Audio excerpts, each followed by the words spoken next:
કંડક્ટરના ફોર્મ ભરાવાના શરૂ થઈ ગયા છે. તો ઘણા વિદ્યાર્થીઓને કન્ફ્યુઝન છે કે 2017, 18 અને 19 વાળા વિદ્યાર્થીઓને જૂનું લાયસન્સ છે કંડક્ટરનું, તો કયો બેઝ નંબર અને કયો લાયસન્સ નંબર નાખો તે તમે અહીંયાથી જોઈ શકો છો. આ રીતના આપેલું હોય છે કંડક્ટર લાયસન્સ જૂનું, અને ઘણા વિદ્યાર્થી મિત્રોને ખ્યાલ નથી. અને જો આ છે એ ₹50 ફી માટેનું હોય છે.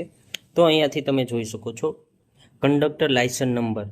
તો આ અહીંયા 1527 લખેલું છે અને 2017. તો અહીંયાથી તમારે કંડક્ટર લાયસન્સ નંબર અને badge number same to same નાખવાનો રહેશે. અને નવામાં પણ આ રીતના છે, એ પણ હું તમને બતાવી દઉં. અને તમારે વેલિડ લખેલી છે તારીખ અહીંયા. તો આ રીતના તમારે 27/2/2017 અહીંયા લખેલું છે, તો 26/8/2017. તો આ એક માત્ર રિન્યૂ માટેનું હતું. ત્યાર પછી એ 8 મહિના હાલતું હતું. ત્યાર પછી નવેસરથી રિન્યૂ કરાવેલ, એટલે અહીંથી ફરીથી તારીખ નાખેલી હતી કે 27/3/2018 લઈને 26/2/2032. તો ટોટલ 20 વર્ષ ચાલતું હોય છે કંડક્ટર લાયસન્સ. હવે નવાની વાત કરીએ તો વિદ્યાર્થી મિત્રો, હવે વાત કરી નવા કંડક્ટર લાયસન્સમાં, જ્યાં તમારે ઓનલાઈન કંડક્ટર ફોર્મ ભરતી વખતે કયા લાયસન્સ નંબર અને બેઝ નંબર છે તેની વિશે.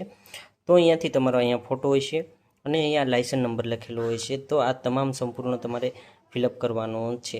ત્યાર પછી તમારે ત્યાં બેઝ નંબર નાખવાનો છે. તો સેમ ટુ સેમ જ રહેતા હોય છે, પણ અહીંયા તમે ખાસ ફેરફાર થોડોક થઈ જાય છે. તો આ રીતના બેઝ નંબર એડ કરી દેવાનો છે. ત્યાં જે વેલિડ તારીખ હોય તે પણ એડ કરવાની છે. 1/9/2023 લઈને 30/11/2023 આ ભાઈનું લાયસન્સ પૂરું થઈ ગયું છે. એટલે તમારે ત્યાં પણ આ રીતના અહીંયા લખેલું હોય છે કે આ તારીખથી આ તારીખ લગીન ફોર્મ વેલિડ છે કંડક્ટર લાયસન્સ. અને અહીંયાથી તમારે જે તારીખ નાખો છો તે પણ અહીંયા